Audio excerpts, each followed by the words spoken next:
안녕하세요. 즐거운 책방입니다. 오늘 소개해드릴 책은요. 하루에 한마디, 긍정의 말이 불러온 기적같은 변화, 말버릇의 힘이라는 책이에요. 말버릇의 힘. 이 책은 일본의 최고의 심리학자인 나이토 요시히토 심리학자가 쓴 책이에요. 김윤경님이 옮기셨고요. 출판사는 비즈니스 북스 출판사에서 출간한 책이에요. 여러분은 지금보다 더 행복해지고 싶으신가요? 그렇다면 여러분은 행복해지기 위해 매일 어떤 노력을 하고 계신가요? 여러분이 행복해지기 위해 어떤 일을 하고 있는지 한번 생각해 보시는 시간이 되셨으면 좋겠고요. 행복해지기 위해서 어떠한 방법들이 있는지 이 책에서 알려줘요. 여기서 작가는 행복은 저절로 찾아오지 않는다고 그렇게 말해요. 누구에게는 오고 누구에게는 오지 않는 행운 같은 것도 아니라고. 행복은 노력을 통해 얻을 수 있는 것이며 행복해지기 위한 방법도 존재한다는 거죠. 그래서 6가지 총 6장으로 나눠서 소개를 해주시는데요. 1장에서는 인생을 180도 바꾸는 말버릇의 힘, 2장에서는 활기찬 하루를 만드는 의욕의 말버릇, 3장 자존감을 높이는 긍정의 말버릇, 4장 좋은 사람이 저절로 모이는 친절의 말버릇, 5장 말하는 대로 이루어지는 확신의 말버릇, 6장 나쁜 감정을 날려버리는 생각 전환의 말버릇. 이렇게 총 6장으로 나눠서 소개를 해주시는데요. 오늘은 인생을 180도 바꾸는 말버릇의 힘, 그리고 매일매일 보내는 우리의 하루를 활기차게 만들어줄 수 있는 의욕의 말버릇, 이 부분에 대한 내용을 소개를 해드릴게요. 지금부터 책 내용을 소개를 해드릴게요. 행복의 기본 원리는 놀라울 만큼 간단하다고 그렇게 말씀을 하세요. 그것은 행복해지고 싶거든 행복한 말을 입에 담아라. 단지 이뿐이다. 정말로 이 문장 하나만 명심하면 된다. 행복해지고 싶거든 행복한 말을 입에 담아라. 그래서 행복한 척을 해야 행복해진다고 그렇게 말씀을 하세요. 행복한 척을 해야 행복해진다. 그러면 보통 사람들이 이렇게 이야기를 하죠. 항상 긍정적인 말을 하라고 하지만 현실에서는 짜증나는 일만 생겨요. 그런데 어떻게 긍정적으로 생각할 수 있겠어요? 그렇게 말하는 사람들이 참 많다는 거예요. 이것은 인식의 문제라는 거예요. 긍정적인 사람이기 때문에 긍정적으로 말하는 것이 아니라 긍정적으로 말하기 때문에 결과적으로 긍정적인 사람이 되는 것이라는 거죠. 긍정적인 사람인 척을 하라는 거예요. 좋은 일이 생기지 않아도, 불쾌한 일이, 짜증나는 일이 생겨도 그래도 난 행복해. 좋은 일이 있을 거야. 이게 바로 좋은 결과로 나타날 거야. 그런 식으로 자꾸 나 자신에게 이야기하고 그리고 또 소리내서 말해야 더 효과적이라고 해요. 그래서 이러한 말들을 자꾸 소리내서 이야기하라는 거죠. 그러면서 행복한 척을 하라는 거예요. 그러면 정말 행복한 기분으로 바뀔 수 있다는 거죠. 이러한 것을 심리학 이론에서는 제임스 랑게 이론이라고 해요. 이 이론은 사람의 마음이나 감정은 자신이 어떤 행동을 하느냐에 영향을 받는다는 그러한 개념이라고 해요. 그래서 미국의 심리학자, 유명한 심리학자죠. 윌리엄 제임스와 덴마크의 심리학자 칼 랑게가 거의 같은 시기에 주장한 가설이에요. 그래서 이 두 사람의 이름을 따서 제임스 랑게 이론이라고 불린다고 해요. 감정이나 정서가 먼저 생긴 후에 신체적 변화가 뒤따르는 것이 아니라 신체적 변화에 대한 지각이 곧 감정을 유발하고 감정보다 우선한다는 견해라는 거죠.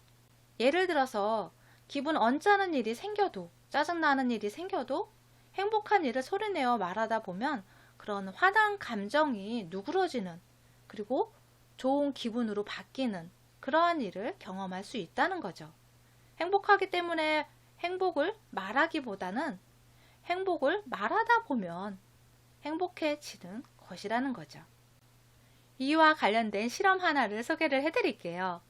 독일의 사회 심리학자인 프리츠 스트라이크가 진행한 실험이 하나 있었어요. 스트라이크는 남자 대학생 92명을 두 그룹으로 나눠서 한 그룹에게는 입꼬리를 올려서 방긋 웃는 얼굴을 만들도록 했고요. 다른 그룹에게는 계속 인상을 쓰고 있으라고 요청을 했어요. 그래서 그 두 그룹에게 같은 내용의 만화책을 읽게 했어요. 그 연구 결과가 어땠냐면요. 재미있게 웃으면서 입꼬리를 올리고 웃으면서 만화책을 읽으라고 했던 그 그룹은 훨씬 만화책이 재밌었다고 느꼈고요. 인상을 쓰면서 찡그리면서 있었던 그 그룹은 만화책이 재미없었다고 그렇게 대답을 했어요. 그런 것처럼 표정도 마찬가지로 우리가 어떤 행동을 취하느냐에 따라서 기분이 180도 달라질 수 있다는 거죠. 어떤 것을 받아들일 때도 그렇게 달라진 결과가 나온다는 거예요. 그렇기 때문에 행복해지고 싶거든 행복한 일만 입에 담고 행복한 얼굴로 생활하는 그러한 습관을 길러야 한다는 거죠. 또 다른 부분을 소개를 해드릴게요. 매일 쓰는 긍정 일기의 놀라운 효과, 그 부분에 대한 내용이에요. 행복해지고 싶다면 매일 의식적으로 긍정적인 내용만을 담은 일기를 써보라고 그렇게 말씀을 하세요. 저명한 사회심리학자이자 미국 텍사스 대학교의 교수인 제임스 페니 베이커는 사람들에게 하루에 15분씩 3일 동안 일기를 쓰게 하는 그런 실험을 진행했어요. 그 결과 일기를 쓴 참가자들 대부분이 마음이 상쾌해지고 정신적으로 건강해진다는 사실을 알게 되었다는 거죠. 매일 15분, 3일만 진행했던 그러한 실험인데, 짧은 실험인데 그 짧은 실험을 통해서 그러한 변화를 느낄 수 있었다는 거죠. 그리고 그 실험에서 가장 극적인 효과를 누렸던 그 참가자들은 어떤 사람이었냐면요. 긍정적인 감정 언어를 충분히 활용해서 일기를 쓴 사람이라는 거죠. 뭐 기쁘다, 즐겁다, 행복하다, 맛있다, 예쁘다 그런 긍정적인 감정 언어를 자주 사용하면 할수록 효과가 극대화된다는 거죠. 이러한 긍정적인 일기를 쓰는 것에 또 다른 이점이 뭐냐면요. 긍정적인 소재를 찾는다는 거예요. 어떠한 상황이 벌어졌을 때 그 부분에 있어서 긍정적인 소재를 먼저 관심을 기울이고 찾는다는 거죠. 어떤 밥을 먹을 때도 아, 이거 정말 맛있네. 그러면서 아, 이거 일기에 써야겠다. 어떤 칭찬을 좋은, 기분 좋은 말을 들으면 그 부분에 대해서 아, 오늘 이런 좋은 일이 생겼으니까 일기를 써야지. 그러한 긍정적인 것에 관심을 기울이고 중심을 두고 거기에 더 마음을 쏟는다는 거죠. 그리고 생활하다 보면 뭐 짜증나는 일, 불쾌한 일, 혼나는 일도 생기고 막 그러잖아요. 그러한 일이 생겼어도 그것을 부정적으로 짜증나는 일로 받아들이는 것이 아니라 긍정적으로 전환해서 받아들일 수 있는 그러한 마음의 상태가 된다는 거죠. 일하다가 실수를 해서 누군가에게 혼이 났어요. 야단을 맞았어요. 그러면 기분 나쁘게 아니면 자책을 하면서 부정적으로 생각하는 것이 아니라 아, 실수해서 혼났지만 그래도 그 덕분에 아, 하나 더 배울 수 있게 되었네. 제대로 배울 수 있게 되었네. 그렇게 긍정적으로 생각하고 받아들일 수 있게 된다는 거죠. 그러한 긍정 일기를 쓰는 습관이 부정적인 일도 건설적으로 받아들일 수 있도록 도와주는 그러한 효과가 있다는 거예요. 그래서 여러분도 긍정적으로 그런 행복 일기 쓰기 아니면 뭐 감사 일기 쓰기 그런 것은 꼭 해보셨으면 좋겠어요. 또 다른 부분을 소개를 해드릴게요.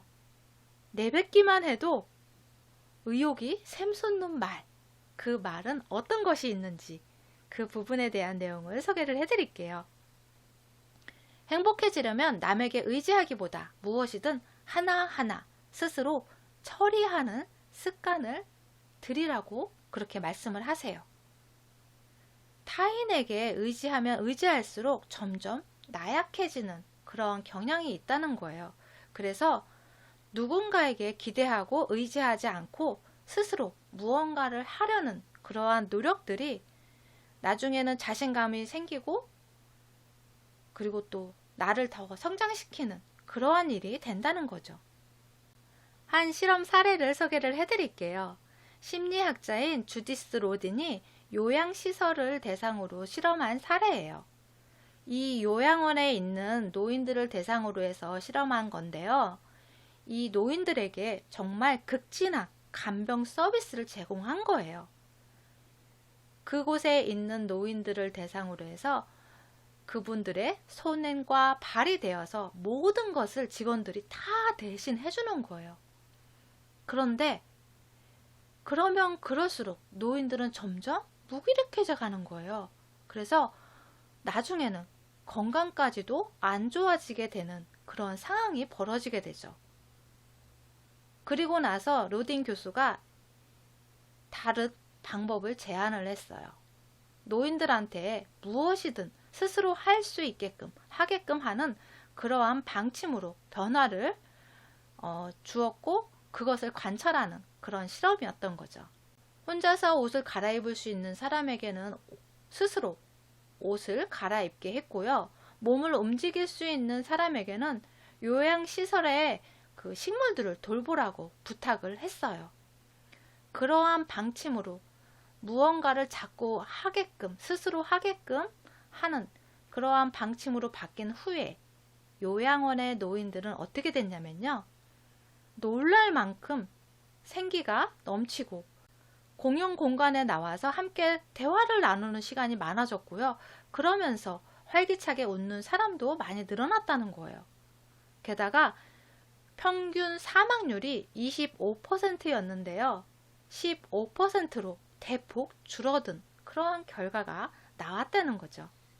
그래서 스스로 할 수 있도록 노력하고 격려하는 편이 훨씬 바람직하다는 사실이 이 실험을 통해서 알게 되었다는 거죠. 그래서 타인에게 의지하면 의지할수록 자신감도 부족해진다는 거예요. 그렇기 때문에 스스로 나 스스로 해보자. 그러한 마음으로 무엇이든지 자신의 힘으로 처리하는 그러한 습관을 들이라는 거죠. 아주 사소한 것부터 하나씩 하나씩 스스로 해나가는 그러한 노력을 하라는 거죠. 그러한 일이 나의 자신감과 자존감을 높이는 그러한 일이 된다는 거예요. 마지막으로 소개해드릴 부분은요. 부정적인 생각을 이불 안으로 가져오지 마라. 아침을 가뿐하게 시작하고 싶다면 잠드는 순간까지도 긍정적인 기분을 유지하라고 그렇게 말씀을 하세요. 오늘 하루를 보내면서 반성을 하는 것은 좋지만 그 반성이 이불 안에 있는 그 순간까지 가져오지 말라는 거예요. 낮에나 저녁 시간에 그것을 끝내고 이불 안에 들어와서는 잠잘 준비가 되었을 때는 기분 좋은 긍정적인 감정만을 가지고 잠자리에 들라는 거죠. 미국 스탠퍼드 대학교의 명예 교수이자 심리학자인 고든 바우어에 따르면 기억과 정서는 밀접한 관계가 있다고 해요. 행복한 일을 회상하면 행복한 기분이 들고 슬픈 일을 떠올리면 기분도 덩달아 우울해진다는 거죠.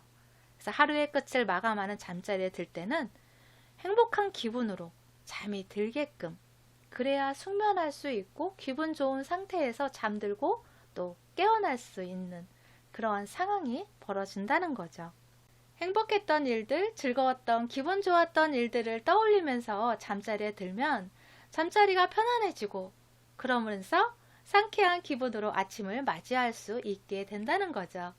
여러분의 삶에 행복해지는 일들로 가득 채워질 수 있는 그러한 연습을 한번 해보시면 어떨까 싶어요. 여러분의 삶을 행복하게 만드는 데 도움이 되는 영상이었으면 좋겠어요. 구독과 좋아요도 부탁드릴게요. 지금까지 들어서 감사합니다. 다음 시간에 또 만나요.